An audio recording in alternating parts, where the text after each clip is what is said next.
Shalom, giving all praise and glory and honor to Yahweh, Ba'ashem Yahushai, Ba'ashem Makah HaKodash, double honor to elder apostles, a great millstone, do well. Peace, love, and blessings to the brothers on the highways and byways, giving all diligence to make a call and election sure, and blessings to the very few sisters listen, learn, and believing. I'm that fellow Kanakla, coming to you once again with another lesson, Lord's will, through the spirit and power of Yahweh, Ba'ashem Yahushai. This lesson is edifying, also exhorting. And as you can see here, it says, what the red flag of revenge over Jamkaran Moscow in Iran really means after Khamenei's killing, I explained. So that's pretty much what you had happen. All right, Iran's supreme leader, with a series forget what Trump called it. I forget, it's epic something. All right, the military operation he just led over in Iran, where basically the supreme leader was unalived, right? So that red flag so it's not over, all right? It's not over. So the red flag of revenge after their supreme leader was killed. It says Israel-Iran's tensions. The Arabian world is on the brink of one of the most unstable. Remember, this is important, the Arabian world, all right? Those Arab nations, okay? It says, which Arab just means mix. All right, it says world is on the brink of one of the most unstable scenes in decades after the supreme leader of Iran, Ayatollah Ali Khamenei, was killed in the joint U.S.-Israel strikes.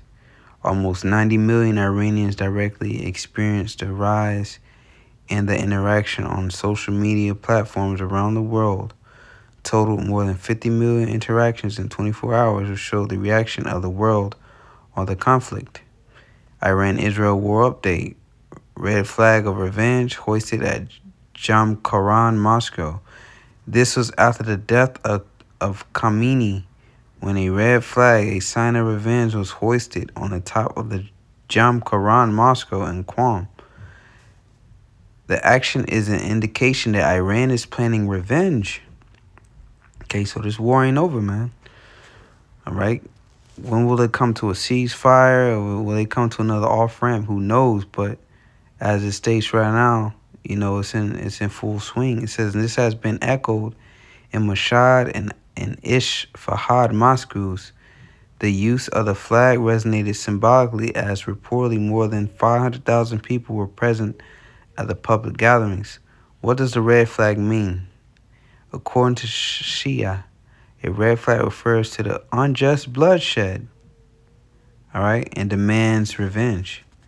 And you can say, according to as it stands, the narrative, it was unjust because basically the whole thing is Iran can't have a nuclear weapon. So basically America did this. Iran didn't attack America. Iran didn't attack Israel. But because they couldn't come to agreement, they wouldn't submit. All right, they carried out these airstrikes, and in the midst of it, it killed the Iranian leader. So it says unjust bloodshed demands revenge. It is increased by foreign aggression or martyrdom. Experts observe the political and spiritual importance of the flag was manifested in the airstrikes that were followed by chants against the United States and Israel at the Hazrat Masomi shrine. All right. Red flag over Jamkaran, Moscow, and Shia Islam, symbol of unavenged blood. The red flag is a sign that blood that has been spilled unreasonably and needs revenge. All right. Historical background. It has always been closely linked to the martyrdom of Imam Hussein in 680 AD after Kabbalah. Sign of retaliation is a sign raised up in a period of external aggression or after the assassination of major religious or political leaders. So this man was important to them. All right. The religious and political message refers to sacred lamentation as well as will be a possible appeal to justice or vengeance. Recent usage lifted above Jamkaran, Moscow, and other Iranian Moscows following the death of Ayatollah Khamenei in the U.S.-Iran airstrike. Cultural impact. strong emotional and nationalistic reactions among Shia people of both Iran and other parts of the world. So again, right, the Arabian world, all right. This man meant something to them, and they vow for revenge. So we're gonna see what they're gonna do. But remember, the Arabian world. So let's get this. And it's all Bible prophecy. Again, we're living in real time Bible prophecy. 2 Ezra 15:28. He says, "Behold, a horrible vision, and the appearance thereof from the east." All right, the Middle East, where the nations of the dragons of Arabia. All right, plural again. So all those Arab nations. Okay, this is big. All right, in the Arab world, so to say. It says, "Nations of the dragons of Arabia shall come out with many chariots, and a multitude of them shall be carried as the wind upon the earth." All right, so they're going to basically have a Middle Eastern coalition. All right. It says that all they which hear them may fear and tremble. That's why the worst place to be is going to be in the land of Israel. All right, because these Arab nations are going to come up against them. All right. It says also the Carmanians, and the Carmanians today would be the Iranians. All right, Iran, Persia. It says also the Carmanians raging in wrath shall go forth as the wild boars of the wood, and with great power shall they come and join battle with them. So this is going to bring forth, all right, that union of these Arab nations, this war. It says, "And shall waste a portion of the land of the Assyrians." Now, the modern day land of modern day Assyrians will be the Americans today. All right. So whether that portion of the land be the actual homeland over here in the States, or the extension of the homeland, which is the U.S. military bases. Okay. But as we know, all right, that retaliation is going to come because it says it right here. So these Iranians, according to biblical prophecy, whether it be today or tomorrow, but, they're going to get their revenge, man. Because the Lord has put it on their spirit to do these things already been prophesied. It says, "Then shall the dragons have the upper hand," so they're going to get the upper hand.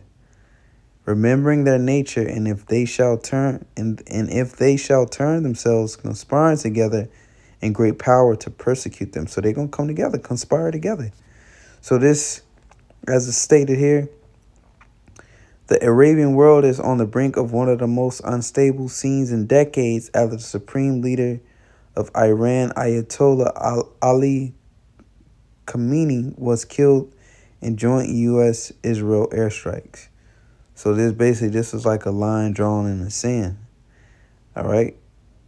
And of course, whatever they do, the Americans gonna play on it. All right. It's gonna give them more justification to continue to further this war.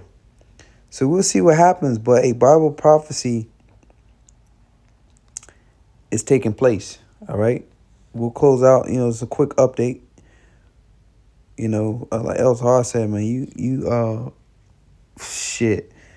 Information come out that was an hour ago. It's old news.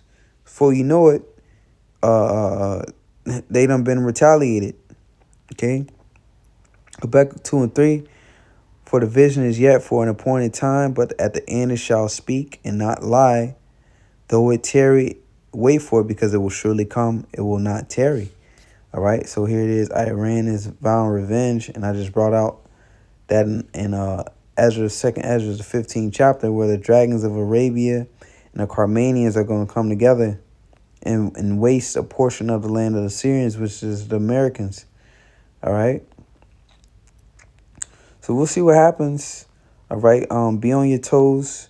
Watch for not what hour, and Lord willing, this caused that global economic collapse and basically crash this current system, so they can bring forth the mark of the beast infrastructure, get that online, get that running.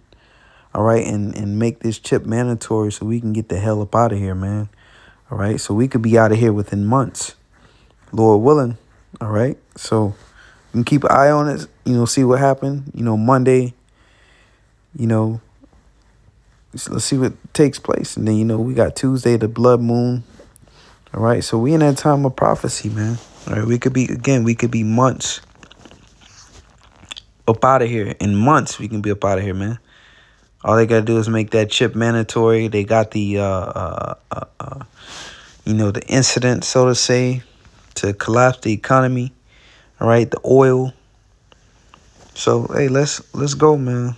The Lord, Yahweh Shai, is getting ready to come back and redeem us, man, and establish the nation, the kingdom of Israel here on the planet Earth, all right, which the true Israelites are the so-called Negroes, Latinos, Native Americans, and also the Israelite foreigners, the Gentiles, that's been scattered throughout the other nations, looking like the other nations, who indeed, in fact, their line goes back to Israel, okay? This kingdom that's about to be established here on the planet Earth by the way of the Messiah is the kingdom of Israel. So this is the time where the Lord is going to restore the kingdom of Israel, because why? We are now at the end of the end of Esau, Edom's world. This war that he just started, all right, this is going to usher in the end. All right, this is end time biblical prophecy. All right. So we lift up our head, our redemption draw for 9. So call halal Yahweh Shemiah Shai. That wants to elder apostle, great millstone, peace and love and blessings to the elect, man. Shalom.